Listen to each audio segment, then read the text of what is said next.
brazen attack on Sri Lanka's cricket team was caught on tape. When a dozen masked gunmen armed with rifles and rocket launchers attacked the team. They were ambushed from 4 directions.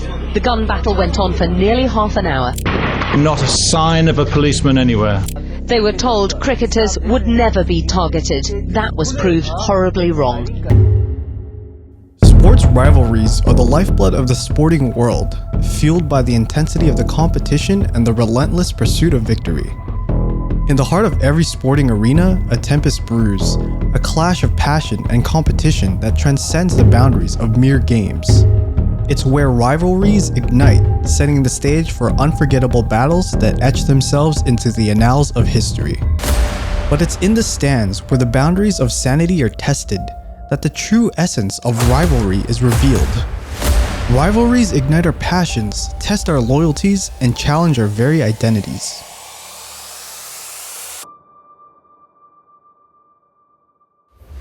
They represent the rawest form of competition, where victory is sweetest and defeat cuts deepest. They remind us of the lengths to which we will go to defend the honor of our chosen team, blurring the line between devotion and obsession. But in 2009, a boundary in the world of sports had been crossed. A rivalry so strong that it ended with 6 deaths and 2 severely injured. This is World Sports Documentaries, where we do short videos on sports and sports controversies. Subscribe and like the video for more. And this is a dramatic tale of the Sri Lankan and Pakistani cricket rivalry, leaving an indelible mark on the sporting world.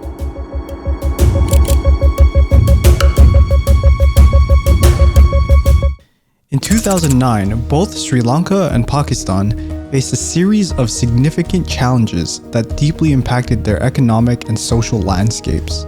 Sri Lanka, following the end of its prolonged civil war in May 2009, embarked on the formidable task of rebuilding its shattered economy and reconciling deeply divided communities. For more than a quarter of a century, scenes like these haunted viewers around the world and kept investors at bay. The post-war rehabilitation efforts, including the return and resettlement of internally displaced persons, continued throughout the year, aiming to restore normalcy and stability. Meanwhile, in Pakistan, throughout 2009, the nation confronted a rising wave of terrorist attacks. On March 30th, the Lahore Police Academy was targeted. Also saw militants setting siege to a police training center in the suburb of Manawa. They've spent hours fighting the gunmen who stormed this police academy just outside Pakistan's city of Lahore. Gunmen affiliated with the Tehreek-e-Taliban Pakistan, also known as TTP, stormed the academy armed with grenades, assault rifles, and explosives. The militants took hostages and engaged in a fierce confrontation with security forces. Subsequently, on October 28th, a devastating bomb blast rocked the bustling marketplace of Peshawar, leaving 120 people killed and injured numerous others. This was from the wrath of the TTP. Emergency workers pulled the survivors from the rubble. Some were burnt and bloodied, others were limp with shock. The huge car bomb exploded in a crowded market of Peshawar's old city. A car bomb in Peshawar turned a street market into an inferno. Dozens of people were killed and hundreds wounded by the deadliest of a string of attacks across Pakistan in recent weeks. Smoke and flames were rising above the wreckage of the market popular with women and children, where they'd bought bangles, dresses and toys. The blast collapsed buildings, including a mosque. The government blamed militants seeking to avenge an army offensive launched against them. In the depths of haunting events, Sri Lanka and Pakistan were engulfed in darkness. Conflict and terrorism cast long shadows, leaving their nations shrouded in uncertainty. Lives were shattered, dreams were fractured. Amidst this somber backdrop, tragedy struck.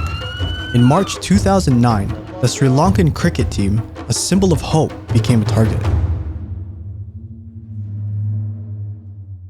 In the bustling city of Lahore, Pakistan, the sun shimmered over the Gaddafi Stadium, where the second test match between Pakistan and Sri Lanka was underway. It was a moment of great anticipation as fans reveled in the excitement of witnessing their cricketing heroes in action. However, beneath the surface a dark cloud loomed. Pakistan had been grappling with a surge in terrorist activities, Yet, amidst these concerns, the cricketing fraternity clung to hope, determined to keep the spirit of the game alive. The Sri Lankan team bus made its way through the streets of Lahore. Inside, players and support staff were unaware of the imminent danger lurking in the atmosphere.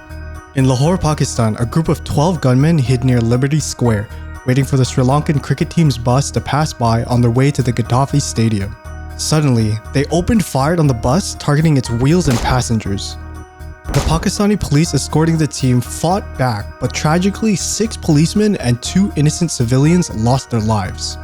After about 20 minutes, the attackers fled, leaving behind weapons like rocket launchers and grenades. The gunmen initially shot at the bus's wheels and then fired at the bus itself and the people inside. They even fired a rocket that missed the bus and hit an electric pole nearby. Despite the danger, the driver, Maher Muhammad Khalil, showed remarkable bravery and drove the bus for around 500 meters until they reached the stadium. The attackers also threw a grenade under the bus, which exploded after the bus had passed over it. Tragically, a minivan carrying the match referee and umpires was also targeted, resulting in the driver's death. I didn't realise at the time, but our driver had been shot and killed, and he was still in the front seat of the vehicle. And at some point, there was a policeman who came along and took Zafir's body out of the vehicle and drove us to the ground. And I remember driving at really high speed, and we actually reached another checkpoint just before we got to the stadium. And at that point I could feel that he wasn't going to stop. And the biggest fear that I had at that point was there might have been a thought that they thought that we were the terrorists and we were the bad guys, and that they were actually going to do us some further harm at that point, but obviously that didn't happen. In the aftermath of the attack, the Sri Lankan team was swiftly evacuated from the stadium, with Pakistan Air Force MiL Mi-17 helicopters airlifting them from the pitch to safety. Dramatic security camera footage captured the chilling scenes, which showed them firing indiscriminately before swiftly fleeing on motorcycles. On March 5th, Governor Salman Taseer of Punjab province announced that the attackers had been identified, but their identities would remain undisclosed until the investigation concluded. A reward of 10 million rupees, which is equivalent to $125,000 US, was offered by the province for any information leading to the capture of the militants responsible for the attack. Over 250 suspects were apprehended by Punjab police, including 4 prime suspects. Mohammed Akil, who operated a sports bikes business, was labeled as the mastermind behind the attack. A call from one of the militants to Akil at 9:05 a.m. on the day of the attack revealed his alleged involvement. Although Akil remained at large, his brother Muhammad Faisal was arrested. Shahzad Babar of Rahim Yar Khan was also detained after investigations linked a SIM card registered in his name to the attack. According to security officials, the majority of the individuals arrested in connection with the attacks were affiliated with Jaish-e-Mohammed and Lashkar-e-Jhangvi, militant groups banned due to their close ties to Al-Qaeda. Akil, an activist of Lashkar-e-Jhangvi, managed to evade a police raid on his residence in Kauta on March 9, 2009. Another gunman named Zubair, also known as Naik Mohammed, was captured in Lahore's Medina colony, Welton Road. Initially working as a waiter in a Rawalpindi hotel, he was recruited by Saifullah and received weapons training in Biram Shah.